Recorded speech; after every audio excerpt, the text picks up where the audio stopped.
বিদেশ থেকে আগত শরণার্থীরা ভারতীয় নাগরিকত্ব পাওয়ার পরে অন্যান্য শংসাপত্রের জন্য নাম নথিভুক্ত করতে গিয়ে প্রভূত সমস্যায় পড়ছেন। এই বিষয়ে আদালতের হস্তক্ষেপ দাবি করে কলকাতা হাইকোর্টের দ্বারস্থ একটা স্বেচ্ছাসেবী সংস্থা। মামলার বিষয় দেখার পর অবিলম্বে কেন্দ্রীয় সরকারকে এই সমস্যা সমাধানে তাদের অবস্থান কি জানাতে নির্দেশ দিয়েছেন ভারপ্রাপ্ত প্রধান বিচারপতি তপব্রত চক্রবর্তী এবং বিচারপতি পার্থসারথী চ্যাটার্জি ডিভিশন বেঞ্চ। 31শে জুলাই হবে ফের মামলার শুনানি। সেদিন কেন্দ্রকে তাদের অবস্থান জানাতে নির্দেশ দিয়েছেন বিচারপতি।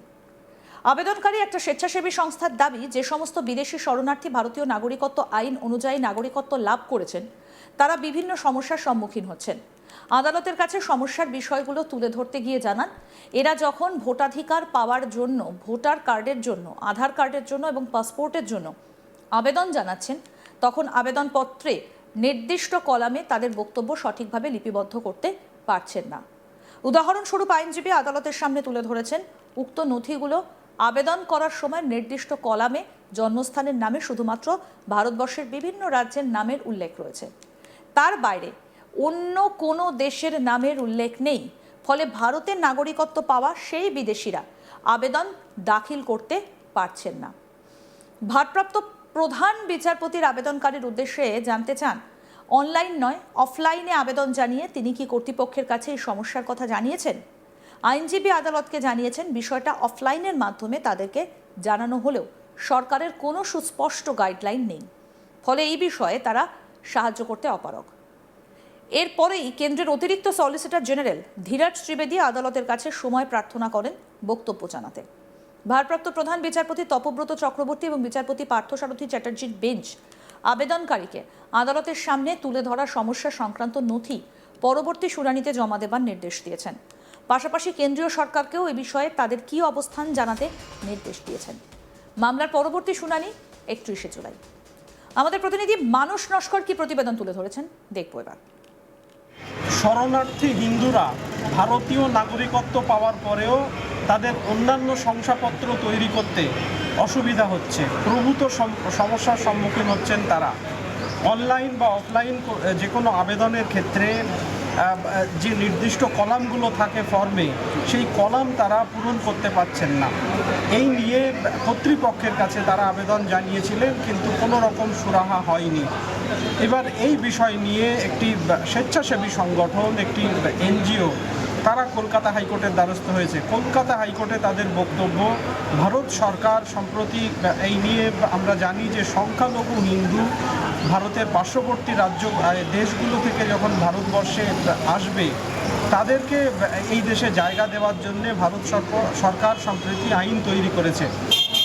সেখানে সংখ্যালঘু হিন্দুদের ভারতীয় নাগরিকত্ব দেওয়ার কথা বলা হয়েছে, কিন্তু ভারতীয় নাগরিকত্ব পাওয়ার পর এরা যখন ভোটার কার্ড, আধার কার্ড, পাসপোর্ট এই ধরনের জরুরি এবং অত্যন্ত গুরুত্বপূর্ণ শংসাপত্র তৈরি করতে যাচ্ছেন, তখন অনলাইনে আবেদনের ক্ষেত্রে যেখানে জন্মস্থান বা জেলা এই ধরনের যে অপশানগুলো রয়েছে, কলামগুলো রয়েছে, সেই কলামগুলো ভরতে গিয়ে সেখানে এই নতুন নাগরিকত্ব পাওয়া বা শরণার্থী হিন্দুদের অসুবিধে হচ্ছে। ওই কলামগুলোতে তারা তাদের নিজেদের অপশানগুলো পাচ্ছেন না বলে ফর্ম ভরতে পারছেন না।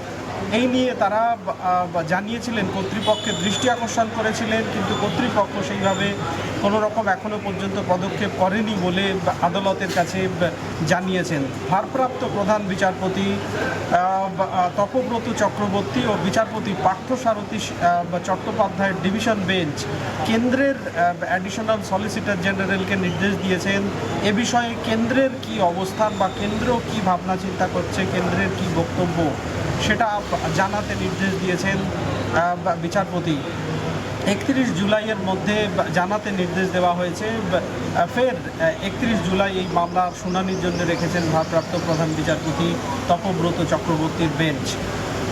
প্রসঙ্গত আমরা জানি যে ভারত সরকার সম্প্রতি এই আইন তৈরি করেছে, যেখানে সংখ্যালঘু হিন্দু তারা যদি নির্যাতনের শিকার হয়ে ভারতবর্ষে শরণাপন্ন হয় এবং ভারতীয় নাগরিকত্ব চায়, সেক্ষেত্রে 2024 সাল পর্যন্ত ছাড় দেওয়া হয়েছে, যেখানে 2024 সালের আগে যারা ভারতে এসেছেন শরণার্থী হিন্দু তাদেরকে নাগরিকত্ব দেওয়ার এবং সেই অনুযায়ী একাধিক ব্যক্তির ভারতীয় নাগরিকত্ব পেয়েছেন, কিন্তু তাদের বক্তব্য তারা যখন ভোটার কার্ড করতে যাচ্ছেন বা ড্রাইভিং এই ভোটার কার্ড ছাড়াও পাসপোর্ট করতে যাচ্ছেন, আধার কার্ড করতে যাচ্ছেন, তারা এই সমস্ত জরুরি শংসাপত্রগুলো তৈরি করতে পারছেন না।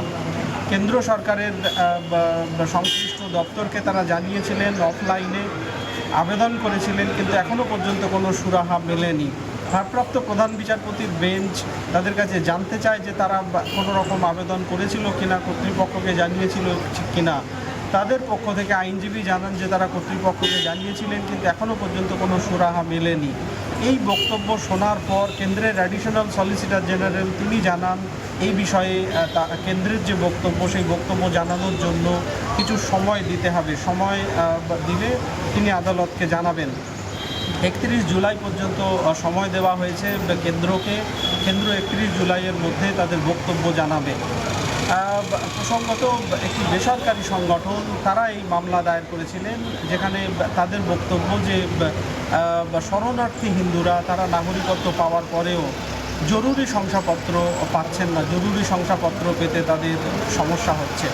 আপাতত কলকাতা হাইকোর্ট কেন্দ্রের কাছে এই বিষয়ে রিপোর্ট তলব করেছে। কেন্দ্রের কি বক্তব্য আগামী জুলাই মাসের শেষে কেন্দ্র তাদের বক্তব্য জানাবে। জুলাই মাসের শেষে ফের এই মামলার শুনানির জন্য রাখা হয়েছে। বিদেশ থেকে আগত শরণার্থীরা ভারতীয় নাগরিকত্ব পাওয়ার পরে অন্যান্য শংসাপত্রের জন্য নাম নথিভুক্ত করতে গিয়ে প্রভূত সমস্যায় পড়ছেন।